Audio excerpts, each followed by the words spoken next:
அண்மை செய்தியை பார்த்து கொண்டிருக்கிறோம்.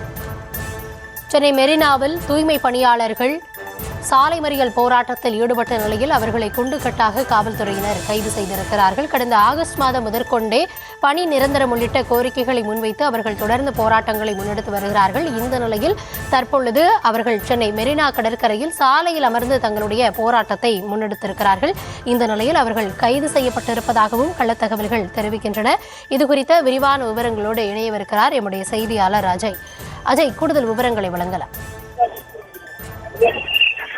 சென்னை மெரினா கடற்கரை அருகே இருக்கக்கூடிய காமராஜர் சாலையிலே தூய்மை பணியாளர்கள் பல்வேறு அதாவது ஆகஸ்ட் மாதம் முதலே பணி நிரந்தரம் செய்ய வேண்டும், எங்களை தனியார் மயமாக்குவதை தனியார் மயமாக்கக்கூடாது, எங்களுக்கு பணி நிரந்தரம் வேண்டும் உள்ளிட்ட பல்வேறு கோரிக்கைகளை வலியுறுத்தி பல்வேறு போராட்டங்களை முன்னெடுத்து வந்தனர். அதாவது சென்னை ரிப்பன் மாளிகை அருகே இருக்கக்கூடிய அந்த ரிப்பன் மாளிகை அருகே தங்களுடைய நூதன முறை போராட்டம், அதாவது அங்கேயே உட்கார்ந்து சுமார் 50 நாட்களுக்கு மேலாக போராட்டத்தில் ஈடுபட்டனர். எங்களுக்கு பணி நிரந்தரம் வேண்டும், தனியார் மயமாக்கப்படுவதை தனியார் மயமாக்கக்கூடாது, அரசே இந்த தூய்மை பணியாளர்களுக்கு ஊதியம் கொடுத்து உள்ளிட்ட பல்வேறு கோரிக்கைகளை வலியுறுத்தி தொடர்ந்து போராட்டத்திலே ஈடுபட்டு வந்தனர். ஆனால் அது போராட்டம் நடத்துவதற்கான இடம் இல்லை என்று நீதிமன்றம் அறிவுறுத்தியதன் பேரில் காவல்துறையினர் அவர்களை அப்புறப்படுத்தினர். அதன் பிறகாக பல்வேறு கட்ட போராட்டங்களையும் தொடர்ந்து முன்னெடுத்து வந்தனர்.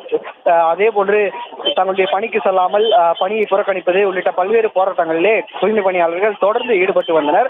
அந்த வகையிலே தான் தற்பொழுது சென்னை மெரினா கடற்கரை அருகே இருக்கக்கூடிய கலைஞர் நினைவிடம் எதிரே சரியாக இந்த காமராஜர் சாலையிலே சாலை உட்கார்ந்து போராட்டத்திலே ஈடுபட்டு வருகிறார்கள். அவர்களை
என்ன பண்ணுவேன்?